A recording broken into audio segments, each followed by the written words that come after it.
New Jersey has an extensive transit system. It not only has 500 miles of commuter rail connecting different parts of the state, but also has the PATH, a mass transit system linking Hoboken, Jersey City, and Newark in Hudson and Essex counties with New York City across the river. But there is a mode of transit that is often overlooked in New Jersey. This is the Hudson-Bergen Light Rail. It is one of the 3 light rail systems across New Jersey, and among them, the busiest one.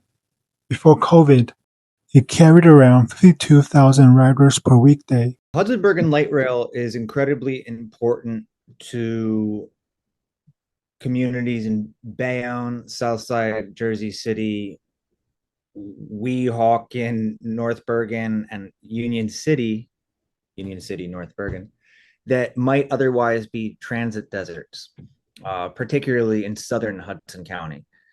This is Jack from Hudson County Complete Streets, or HUDCO Streets, an organization advocating for safer streets, better bike and pedestrian infrastructure, and transit in Hudson County. I am honored to bring him onto this channel. Despite its high ridership and its significance to many neighborhoods in Hudson County, the Hudson-Bergen Light Rail has been facing a lot of problems. Hudson-Bergen Light Rail has a lot of issues with what we call ghost trains, trains that appear on the schedule, they appear on the countdown clock on the platform, and then they don't show up. As one of the only transit options for many neighborhoods across Hudson County, the Hudson-Bergen Light Rail certainly deserves more love. Furthermore, it has so much unrealized potential to connect an even larger population and serve the remaining transit deserts in Hudson and Bergen counties. So why is New Jersey's light rail system constantly overlooked? And what action can the state take to utilize its full potential? Just like other parts of North America, Hudson and Bergen counties had an extensive streetcar network since the late 19th century. The streetcars linked neighborhoods in both counties to the ferry terminals along the Hudson River. It was comprehensive. It got you from the waterfront to the elevations and the heights. It could take you from downtown Jersey City all the way down to the end of Bayonne. It could get you into Hoboken, and from Hoboken into the heights, they had I forget the exact name for it, but like inclined lift that would bring a streetcar from street level up to a bluff. And it was like everywhere in the United States prior to auto-centric domination of our cities. But with the rise of the automobile in the early 20th century, the streetcar system fell into decline. And by the late 1940s, all streetcars in Hudson and Bergen counties ceased service and were replaced by bus lines. In April 2000, after half a century since streetcars last ran in Hudson County, the first section of the Hudson-Bergen Light Rail opened. In the next decade or so, the light rail was extended multiple times and reached its current 70-mile length from Bayonne to North Bergen in 2011. Many neighborhoods that the Hudson-Bergen Light Rail served are transit deserts, where buses, which are often unreliable, are the only other transit option. While there are buses that go to everywhere in Hudson County, almost everywhere, New Jersey transit buses have ongoing issues with bus bunching, poor tracking, and the beauty of a rail line is that it creates certainty, particularly for people who are out of town visiting, tourists. Given its importance to many neighborhoods in Hudson County, the Hudson-Bergen Light Rail has seen some decent ridership, with 52,000 trips per weekday before COVID and 15.8 million annual riders in fiscal year 2025, becoming the fastest recovering light rail system in New Jersey. However, these numbers have also made it the victim of its own success. One of them is the unreliability of the trains, which Jack mentioned at the start of this video. Is a really big part of why people aren't using the system. Because if I wait somewhere for up to 20 or 30 minutes, and then the moment I'm expecting to have my transportation problem solved, and a minute passes and 5 minute passes and 10 minute passes.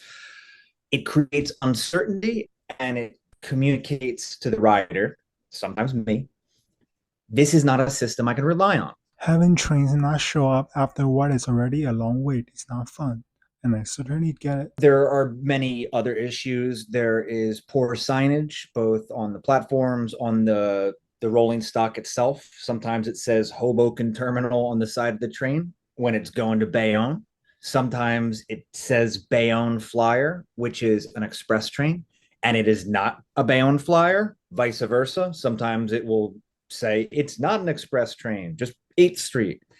And someone gets on and then they fly past their stop at Danforth Avenue, and riders have communicated this to us. Someone said this is costing someone 20 to 40 minutes of their day based on the schedule. If I get on train, it's mislabeled and it takes me past my station, I might be waiting a very long time. There are also issues I've heard with people are frustrated that there's no fare enforcement. Like, if I'm paying, why is everyone else not paying? There's issues with lighting on several platforms, particularly in Greenville, Bergen, Lafayette. There's issues with safety, rowdy kids on the weekend nights, people misbehaving on trains. And there are quite a number of issues. Given the status quo of the Hudson-Bergen Light Rail, Hudson Streets is asking for change with the Better Light Rail campaign. It has 3 primary asks, which is 10-minute off-peak headways. That's midday, that's nights, that's weekends.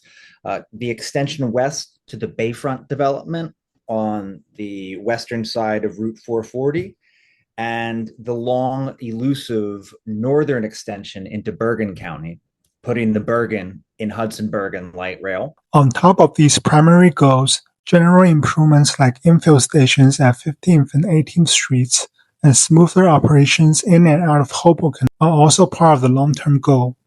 Currently, the organization is collecting signatures to get the attention of New Jersey Transit to implement these improvements and expansions, and they have been making some great progress. But we need your help to get them across the finish line. Given the streetcar system we used to have, what Hudson Streets is aiming for is very reasonable.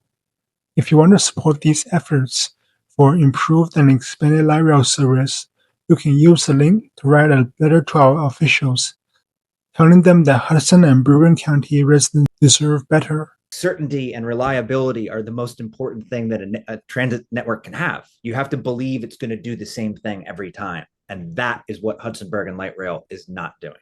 While this is a video focusing on improving the Hudson-Bergen Light Rail, I don't think we should stop there. In the future, we should connect the Hudson-Bergen and Newark Light Rail to form a larger system that spans across multiple counties. Furthermore, transit improvements and expansions should also be seen in other parts of New Jersey. I won't go into the details for the sake of time, but if you are interested, please tell me in the comments, and I'll consider a dedicated video on improving transit across New Jersey. Hi, I am Scott from UrbanMan. Thanks for watching all the way to the end. I would like to thank Jack and Hudson Streets for this opportunity to work together. If you enjoyed this video, please consider clicking that subscribe button. Thanks for watching, and I'll see you in my next video.